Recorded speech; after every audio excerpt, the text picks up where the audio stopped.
Going back to English, Karim, je sais que Nor بدك تتخبى شوية كي لحقنا l'anglais. So going back to our next guest, he's waiting since around almost 20 minutes, and I'm sorry about that. Ahmed, are you with us? Can you hear us? Hi, Sufyan. Yes, I'm here. صباح الخير Ahmed, and welcome with us to the BTEC Challenge here in Algeria. So I'm not really sure where are you in the world, but I'll let you introduce yourself and talk about e-mobility and one of our thematics in this third edition of the BTEC. We are very glad to have you with us, and without any further waiting, I'll let you start your talk, and again, welcome with us. Thank you very much. Thank you for the team for the invitation. I'm actually speaking from Egypt right now. I just landed in Egypt a few days back. Wonderful. مرحبا بك ومرحبا بناس مصر. Shukran. Thank you very much. My presentation should be a bit short, and I will try to focus a little bit more on the discussion part. So I'm going to share my screen. If you can just let me know once you see it. You see it now? Yes, we can see your screen. Perfect. Excellent. Okay, so I'm going to talk about smart mobility. Just to give a little bit of background, who I am and where I work with. I'm managing director of a not-for-profit organization called the Clean Energy Business Council, which is an NGO, as I mentioned, based out of Dubai in the United Arab Emirates. But we do cover Middle East and North Africa, the MENA region. And basically, in a nutshell, what we do as CBC is we act as a voice of the private sector across different industries when we speak to the governments, trying basically to accelerate the policy maturity across different clean energy topics. And one of these topics is future mobility. So when we see, among other topics, as you can see at the bottom of the screen, like energy efficiency, hydrogen and energy storage, climate finance, and women in clean energy, trying to encourage more women to get into the sector and trying to also identify the key barriers why there's a lack of women in that sector. In parallel with that, we do a lot of research. So if you go to this website here, if you go there, you'll find a lot of publications which are published for free. You can understand more about the different trends across the different countries. We do cover Algeria quite a lot in our publications, especially within energy efficiency. And these publications mainly aim to educate the market and inform policies as well. And parallel with that, we do a lot of events. Again, if you go to our website, you'll see the list of the upcoming events. You see the recordings of the previous events. So just to speak a little bit more about future mobility. So our scope, when I say future mobility, it's mainly anything that makes mobility more sustainable, smart, and inclusive. So we have been covering this for the last, I would say, 3 years. Perhaps we didn't really cover Algeria in that topic specifically, but we have been covering different countries in the region, and hopefully the scope for Algeria will be expanded within the coming few months. I'll try to make this as interactive as possible because I personally don't like the one-way communication, and I know it's a bit challenging since it's online. So perhaps you can use the chat function. Just think with me, when you hear smart mobility, what exactly you think of? Like, do you think of shared mobility, autonomous vehicles, air mobility, like the vertical takeoff landing, drones? You think of smart logistics, smart public transportation, connected scooters, bikes. I think all of us will share, like, basically once you read it, some ideas will come to your mind, which all of this is actually true, but it's not exactly how I would like. This is a very nice infographic from Siemens. I like actually to show this because it has a lot of information that I personally agree with in the definition of smart mobility. So when you think about any mobility of you personally, you usually start from a specific point to another point. and the purpose of the movement. You might going from home to work or vice versa, to going to shop, to do shopping, going to do anything else. So the purpose is also the mode of transportation would depend on the points and the available modes as well, and many different other factors, the affordability, the accessibility, etc. But anything would start with information. So you have to provide information to the platform or to the policymakers eventually, which you get through aggregated information based on ridership. But if you start from scratch, you have this information that you're traveling from a specific point from home to work. And then they have the planning. So according to this information or the decisions or your plan, you would see then what are the available modes for you to commute from between these 2 points. And once you have this plan or route planned, then you start using the specific mode of transportation that's available to you to start your journey. Then there's another segment, which is the booking and ticketing and payment. How would you actually access this transportation mode? If it's the bus, you have to pay in cash, you have to pay by card, you have to pay by smartphone, you have to pay by a specific transportation card. And if it's transportation card, if you're changing modes, you have to use different cards for the different modes, etc. So all of this are part of it. And even one step before that, when you start actually booking, if you would like to book this journey, especially if it's a train or long trip, how would you book the journey? Do you have to call someone? Do you have to go online and book on the platform? You just have to show up and book it. Do you have to show up and go to the ticket desk or person and have to pay for the ticket, etc. So all of this is part of the booking, ticketing, and payment. And then you have the journey itself, how the journey looks like. Is the train or the metro or the bus clean, safe, convenient? You have a place to sit in. There's air conditioning, all the different items that would make your trip convenient. If it's like, for example, if it's two-wheelers, if you're using a bike or scooter, is there the necessary infrastructure that would make your trip convenient, etc. So how is the journey itself in terms of the infrastructure, in terms of how the vehicle is equipped to make you have a good time during your trip? Then eventually, how is the mobility management? Let's say if you are traveling from one city to the other, do you have to use one transportation mode? Do you have to use multiple transportation modes? And if you're using multiple ones, you have to walk in between, or the authority or the council or the city has provided different modes in between the modes themselves. But you have to use other platforms, or everything on one platform, or you have to download different apps, different platforms, etc.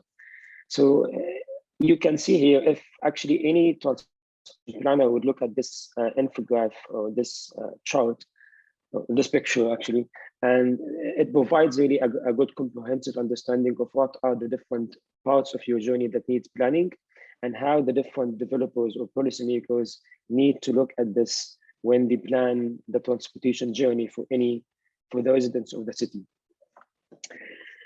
So I'll move to be a more general again, then I'll try to be more specific in the coming slides.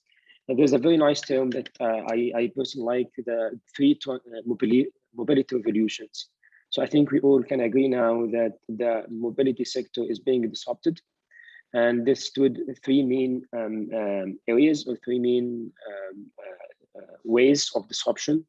The first one, which is the most clear one for all of us, is electrification. Electrification is happening right now, and it's not new. Like, electric vehicles have been there since tens of years, but now electric cars are commercially justifiable. And that's because the cost of the batteries have decreased quite dramatically. And that made the price of the electric cars competitive with the other ICEs. It's not absolutely competitive throughout the whole current available brands, but I think we all can see that the cost of the batteries are going down over the years, which means very, very soon we'll reach the price point where electric vehicles, in terms of the initial purchase price, will be very competitive with the internal combustion engine vehicles.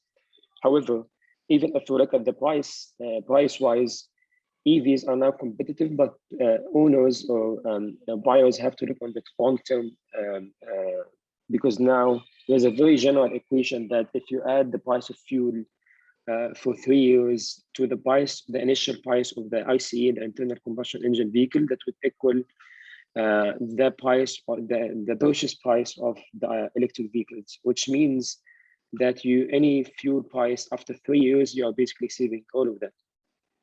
There's a lot of studies around the economics of buying an EV, etc. But my point here is electrification is happening, and we have seen that all the automotive companies have announced their plans to fully transform their manufacturing to be fully electric vehicles by 2030, by 2040, and by 2050. Different companies and even the countries now have announced also different mandates that any new sale for a car has to be electric by different years, 2050, 2025, like in Norway, 2030, like UK, etc. So I think that's happening, and we have and there's a lot of opportunity. Like if you're startups, there's a lot of opportunity around this, especially in the region, to be honest. Part of my work is to identify the challenges and opportunities for companies. And we have seen there is a lot of opportunities for the electric vehicle market across the region, especially for the developing countries, and especially for countries that don't have any EVs or EV plans yet. I think Algeria is one of those countries. And once you start actually developing an electric vehicle strategy, there's a lot of opportunity for startups and entrepreneurs. One of the most interesting areas which we see a lot of development in is the infrastructure. And right now, if we look at the GCC, the Gulf Council Cooperation countries, we see the infrastructure is increasing over the years. But one key area is the software part of the infrastructure. I don't know, again, the background of the startups that are part of this bootcamp, but the software part of the infrastructure is an area that there's not a lot of understanding right now in the market, especially in the developing markets. And there's not a lot of understanding of the value of actually developing the software when you install the hardware, which is the charging stations themselves. I don't know if this point is interesting. I can actually expand on this.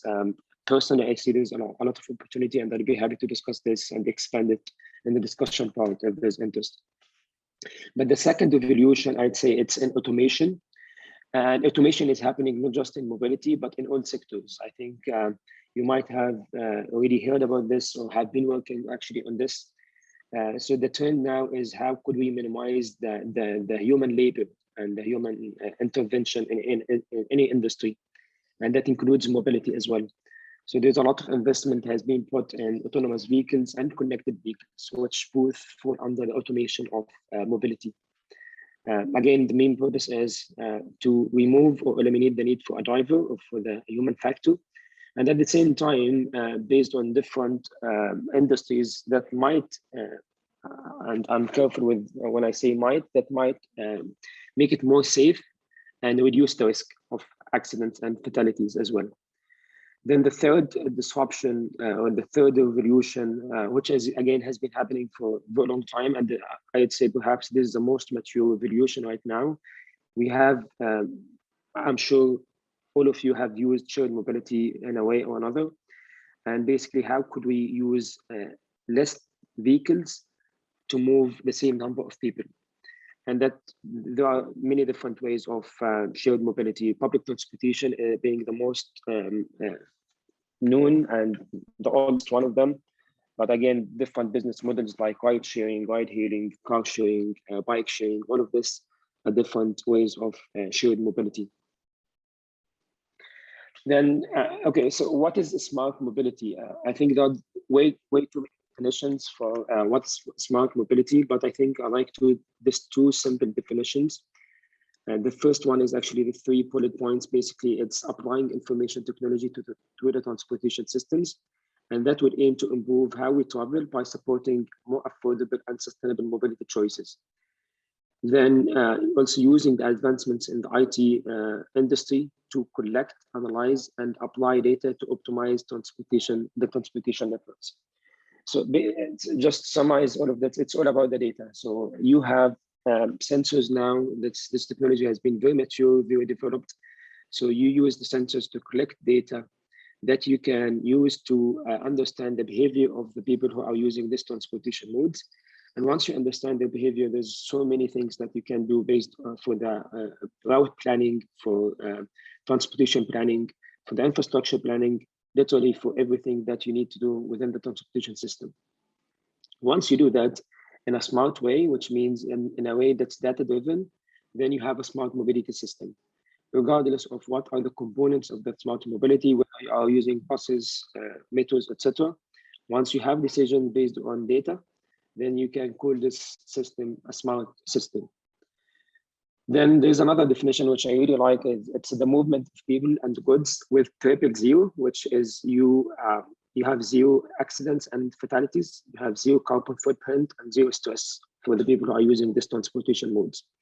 Zero accidents and fatalities, again, this is through optimized planning and data-driven decisions. Carbon footprint through using less. Once you have the data and you are optimizing the routes, optimizing the number of buses that are actually moving people, etc., then you are basically somehow reducing the carbon footprint. Another direct way for reducing carbon footprint is you are directly using sustainable or more sustainable modes of transportation, like electric public transport, buses, electric metro, electric vehicles, and zero stress by making the trip through this optimized planning more convenient for the travelers. And smart mobility could include way too many different ways within the mobility or transportation system. The transit itself, as I mentioned, how could you optimize the route for the transportation system so that anyone can actually have access, easy access to these public transportation modes within their different points across the city.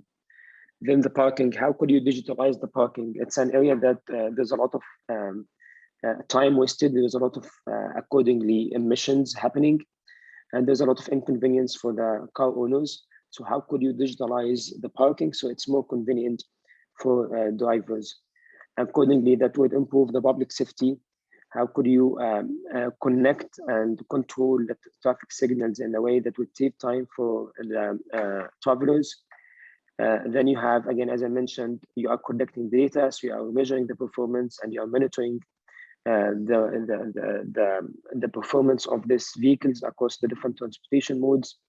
Then you have mobility in demand. It's an area that I think we will see even more interest and more movement within mobility in demand, because right now, and this links very well to the public transportation in the first point about public transit. Once you have clarity or have data about specific routes, you will get to the point that people can actually demand the mobility at a specific time during the day. And the more you have data, the more you can actually control this and the more you can make it more responsive for the riders. Then you have the road weather and how can you react to, according to the weather forecast. You can build infrastructure in a way that actually based on the data from the different people who will be using this infrastructure and information management, etc. There are too many guiding principles when you design a smart mobility system or smart transportation system. This is just, I think you'll find in different resources more factors, but I think for me, this is the most important 6 factors that anyone who's actually would look at the mobility system have to consider. First one is safety. So how could we eliminate all the traffic fatalities and severe injuries while increasing safe, healthy, equitable mobility for all? And that could be using the current technologies that are available, including sensors, including analyzing and deciding based on data. Then how mobility and could also be accessibility. How could you improve the accessibility and transportation options for the residents and visitors of all abilities? In many cities, I'm now in Egypt, so I can tell you about this from experience. If there's someone who is handicapped, there's so many transportation modes he can't really have access to unless there's someone or some people who actually can help him to get access to this mode. So designing the infrastructure and this transportation modes in a way that would actually make or give access to all the different people with different abilities and be more inclusive also to the different genders. I think it's a key area in designing or looking at any transportation system. Then you have to be forward-looking, so plan according to the emerging and future transportation technologies. Right now, because of the 5G technology, there's a lot of innovation we have been seeing in the connectivity of the automotive industry. So planning accordingly and being able to build the infrastructure in a way that would actually be easy to connect or integrate with the future technologies is something that also needs to be considered from the planning phase. Then sustainability. It's a very important area to look how could we reduce emissions and how could we use the different transportation modes that would be called sustainable from environmental perspective. Traffic management, of how can we optimize the traffic flow on city streets, and again this could be using the traffic lights, sensors, and the data, the cameras on the cars once if they are connected. And transparency, I think this is a very important even in the developed countries. So we see a lot of the agencies, the public transport agencies, they are not transparent in terms of the data, of the ridership, of the traffic flow, etc. Which in many ways, this data could be very important to the private sector to actually complement what the public authorities do. So the more data that's available for the private sector, the more smooth and complementary the service would be, and the more convenient the trip would be for the users of this public transportation mode. I like very much this infographic or this chart on the right. I don't think we'll have the time to go through it, but I'm happy to share the slides afterwards. But it basically gives you an idea about what are the different ways. If you look at the different, I think the 8 or 9 points I mentioned that could fall within smart mobility. What could be done? For example, here, if you look at infrastructure, right now there's again we mentioned the guiding principles. So if you look now at this different segments and you see what could be done given the guiding principles.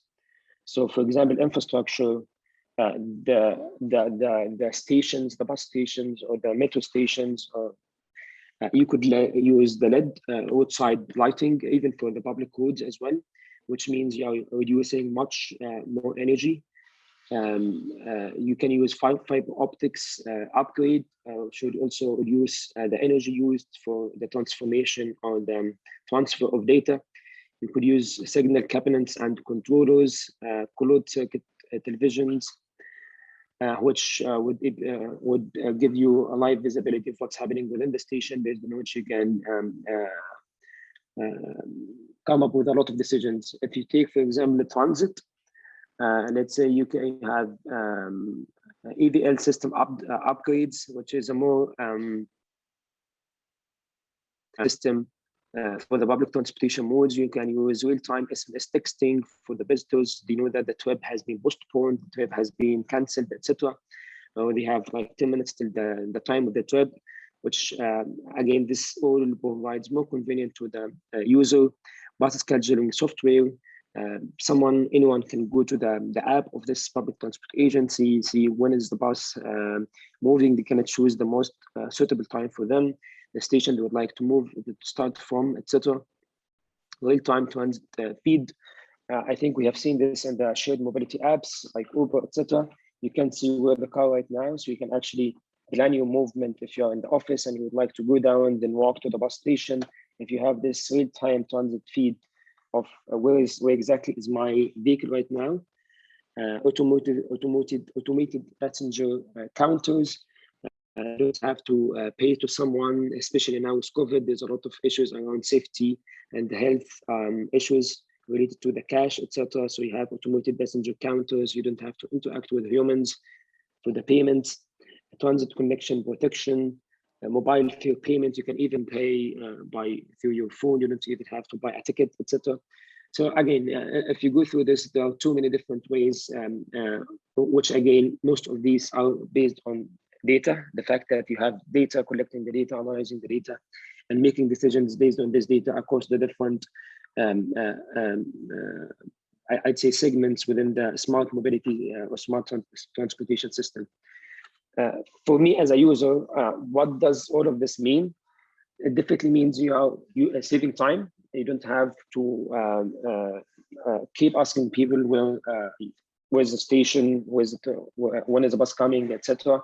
You don't have to walk between the stations. You don't have to walk to a station and to take your transportation mode. If there's this multimodality between the different transportation modes, and definitely it means you can save money if you have a connected public transportation infrastructure. You don't have to buy your own vehicle, or you don't have to use a taxi or a private shared vehicle, which again also more convenience if there's more planning and more planned infrastructure, accessible mobility, especially if you have a disability.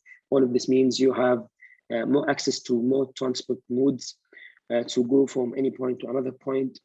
It definitely means less consumptions as well, which would lead to cleaner air, and which also would lead to better health conditions. Anyone could enjoy the commute if you are using public transportation. That's actually more convenient within a smart transportation system. You could actually use the time of your trip, and instead of driving, you could use it to read a book or learn something new. Many different things that could be done with that time. And again, it all starts really from a human-centric cities. Again, smart mobility is really just one small piece of the smart city concept, which is now has been booming. And I think we've been seeing a lot of smart cities in our region even. I don't know if there's any new projects in Algeria. I'm sure there might be, because again, everyone is now building a smart city. And a smart city is basically, it starts from the human-centric approach. So everything should be really designed around the human. How could we make the transportation, the building, anything that's within the city is more convenient for the humans who would actually live and visit that specific city. And if you also apply that to the transportation system, all of the above will be applied. I'll stop here. I don't know if that was a very short, or I was very quick. I'm sorry if that was the case. And please let me know if you have any questions. Thank you so much, Ahmed, for this great presentation. Again, thank you so much. It was really full. And I know that the thematic of smart mobility is very wide. And you did great going through all these interesting points. So we have a few questions. The first one is from Nawal, and she says, how would you describe the level of difficulty in integrating this mode of driving in Arabic countries? So I believe she talks more about the autonomous cars. So how far or how close are we in the MENA region to reach autonomous cars? I would say without and with talking about Dubai, because I know Dubai is always giving us some top technology prototypes, but generally speaking, in our MENA region, how close or how far are we from autonomous cars, and how difficult would it be to integrate this kind of cars? Yeah, so before going to the MENA, I think generally we still have time, like worldwide, not just in the MENA region. Generally, there's a lot of time. There's so much still needed in terms of the research and development of this technology. The technology is not mature yet, so we can say that we have these vehicles who are fully automated. They can drive without a car 100%. I think we still have a lot of time to reach to that point. We see a lot of pilots. We see a lot of videos on projects in California and in Germany, etc. But in terms of commercialization of this technology, there's a lot of issues in the technology and also in the policies that actually would adopt these technologies, because now you have a lot of issues around the liability. If the autonomous vehicles run into an accident, who is actually liable for this accident? Is it the driver? Is it the manufacturer? Who is it? The owner? If the owner is different from the driver, etc. So there's a lot of issues around this, and the insurance also issue that's related to this liability issue. Eventually, who is going to pay for the insurance, and it's a big discussion as well. So it's not just the maturity of the technology, but the policies also that's around this technology. So that's worldwide. But if we go to our region and the countries in the region, again, as you mentioned, Dubai is a little bit advanced more than any other city in the region. So Dubai now is one of the very few cities that are HD mapped, which means you have this HD map that could be integrated to the software of the vehicle, and based on which they can navigate the city. And that's because they have very good infrastructure. The roads are very planned, they're very clean. So it's again, I'm not sure honestly if Dubai was designed for autonomous vehicles, but what I know, it was designed for cars. So it's very difficult to find, for example, a sidewalk or a bike lane in Dubai. So it's mostly for cars, which means there's very, very low chance that you'll find someone or a person would be crossing the road in a way, in a place that he's not supposed to, which is the opposite of any other Arab city, most likely. If you go to Cairo, people are crossing roads even on the highways, which means this is it's again, it links also to the awareness and the policies or the regulations the country puts for the traffic management. I think once the technology is mature worldwide, it's exactly the same case with electrification. At some point, you will see that automotive companies are only manufacturing autonomous vehicles. And again, you have to get to that point where autonomous vehicles is a very mature technology and it's very trusted as well. Like even now, if you speak to someone who is very well educated and even someone who's actually developing the software for the autonomous vehicle and ask him, would you drive a vehicle that's fully autonomous? A lot of people would actually say no. So it's also about the trust from the humans. If you trust a vehicle to drive you on a highway on 150 kilometers per hour and trust your life for a vehicle, it's also another issue. So it's technology, it's policy, and it's the perception or the awareness of the individuals.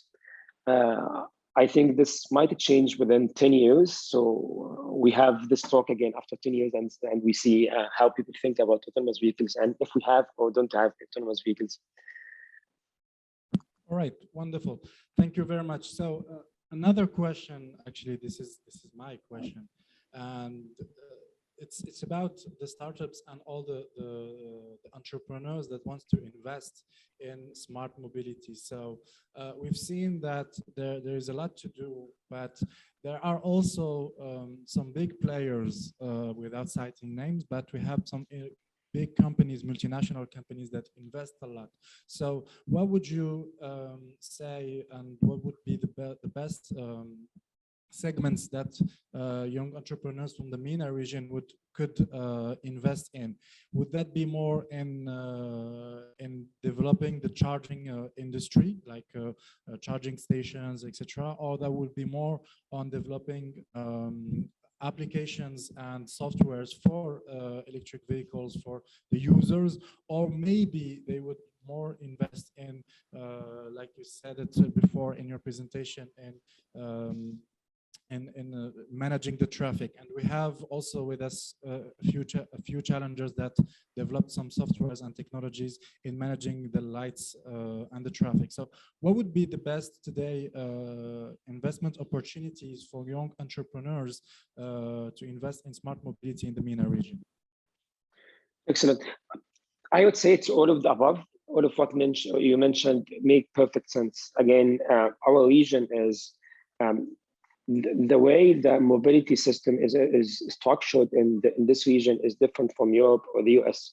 In the US, you have in every city, you have the city public transport agency. It's a government entity that's developing or responsible for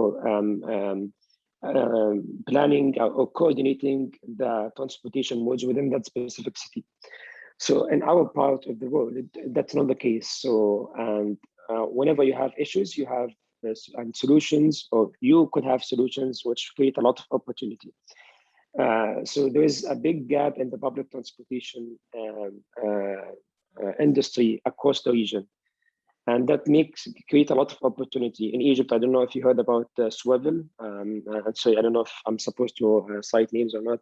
It's an Egyptian company that provides it's fixed route transportation modes. It complements the transportation buses across Egypt. and they expanded to many different developing countries, and now it was just sold 1 week ago for $1.5 billion. Perhaps it's a crazy valuation, but it's a company that came out of an issue, which is transportation. The public transportation system is not developed. It's not very convenient. It's not regulated in a way that makes it also it stands up to the standards of even human beings. You'll see a very inhumane public transportation buses. So they found this gap and they filled it in. So I think there's a lot of opportunity for providing public transportation buses in the region. The ticketing system, I don't know about Algeria, but it's one of the challenges in any developing country usually. Sometimes you have to pay in cash and people don't have cash, they have it to change, etc. So if you can provide an automated fare collection system, I think there's a lot of opportunity in this. A lot of opportunity in the optimization, as you mentioned. It could be the optimization for the public transportation buses. The government might have a lot of assets in terms of buses, but they don't know how to actually navigate, how to coordinate. So they want someone who can actually take the data, you analyze the data, and you provide this government authority or even this private company that operates the buses, what is the best way to utilize these assets they have, which are the buses, in terms of the route optimization, route planning, etc. So there's a lot of opportunity in this, and generally there's a lot of opportunity in using data in public transportation. In mobility. It's not just for public transportation planning. Even if you talk about electric vehicles, there's an area that people don't really figure that it's a challenge until after many years, which is where should we actually install electric vehicle charging stations. In Dubai, it's already an issue. You will see specific districts in Dubai that there are so many charging stations, and you see very dense other districts, but you have like 2 or 3 public charging stations. So there's unequal distribution, and it's an interesting area where actually you would take the flow of the traffic and you would protect the number of EVs, etc., and based on which you can give decisions on these are the best locations to install public charging, like EV charging stations. So the use of data in general and anything related to mobility, it's a very, very interesting area. We see a lot of mobility as a service apps, which basically connect the different modes of transportation in one app.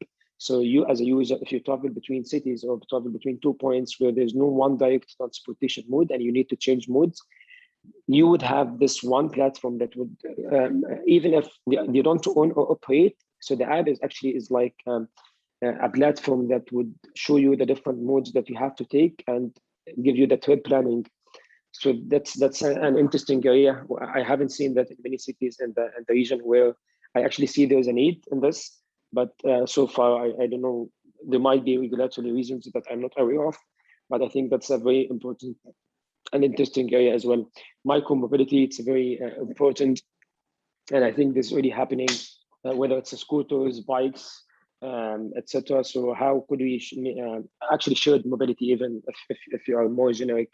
And shared mobility, there's so many ways to provide shared mobility other than the very famous Uber model. But again, this requires infrastructure. Even so, there's some topics might sound easy or simple, but there's a lot of actually back-end information that has to, and infrastructure that has to be there in place as well.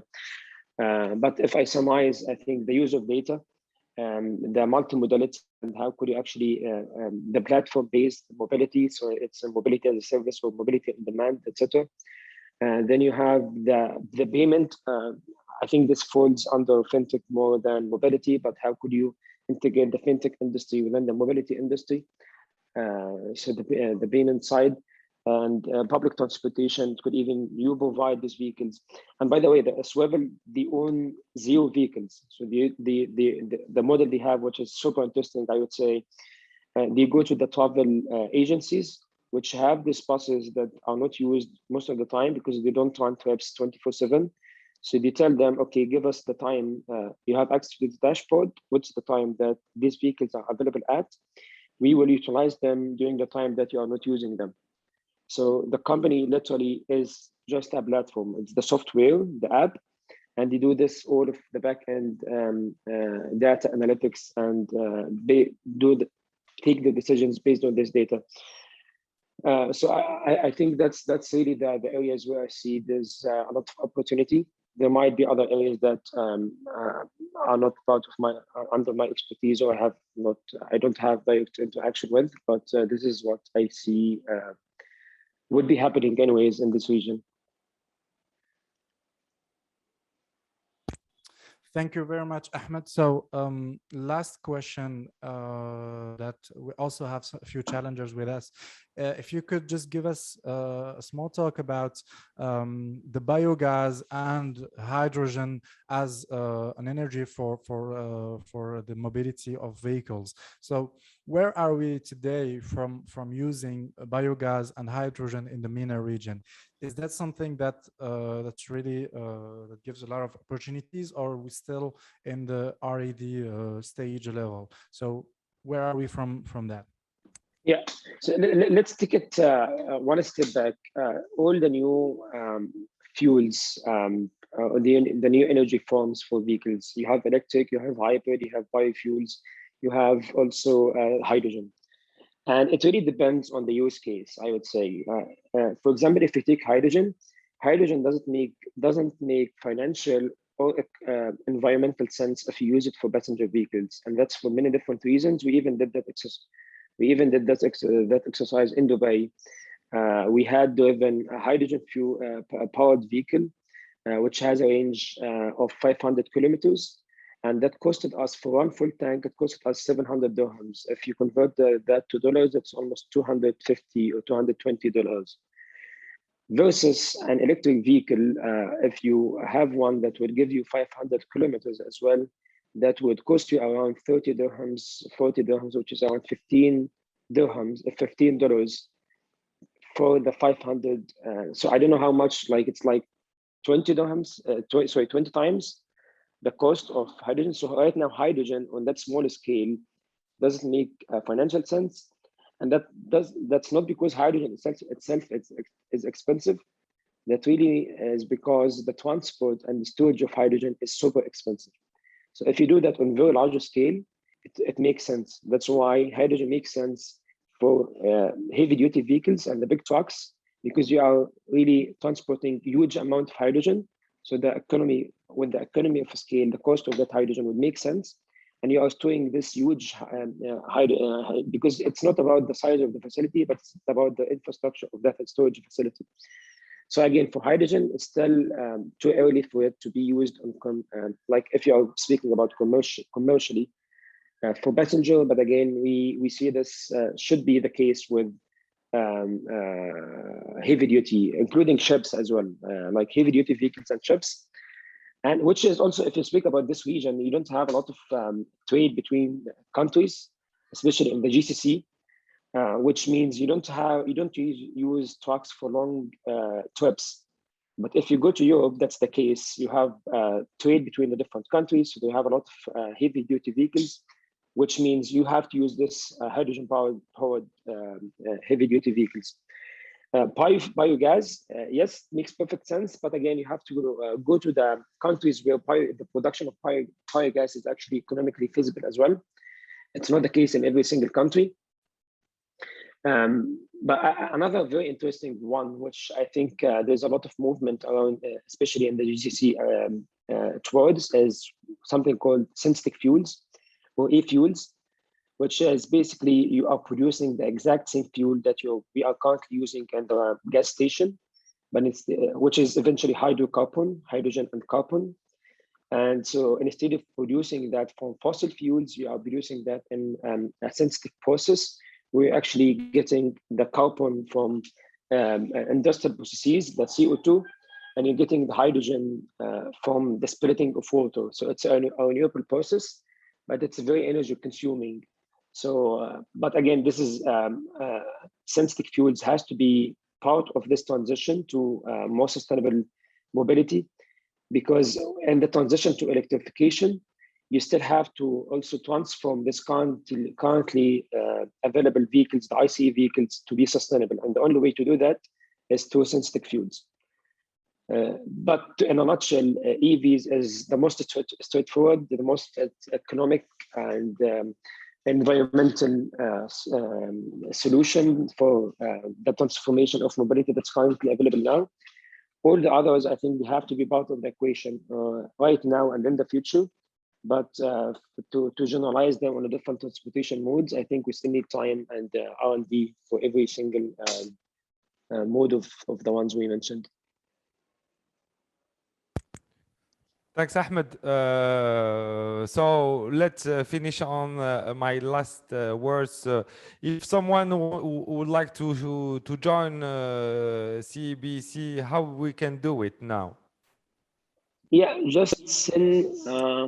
Let me share my screen again. You can send me an email at this ahmed@cebcmena.com. or just visit the website. There's a form that you can fill in, and someone will respond to you. Thanks a lot, Ahmed. Thanks a lot. We were happy to have you with us. Again, I'm sure that what you shared around more than half an hour, it will be very helpful for our challengers, and we would like to keep you informed about the project and what we are doing, and maybe have you again with us in the final the next weekend. Again, thanks.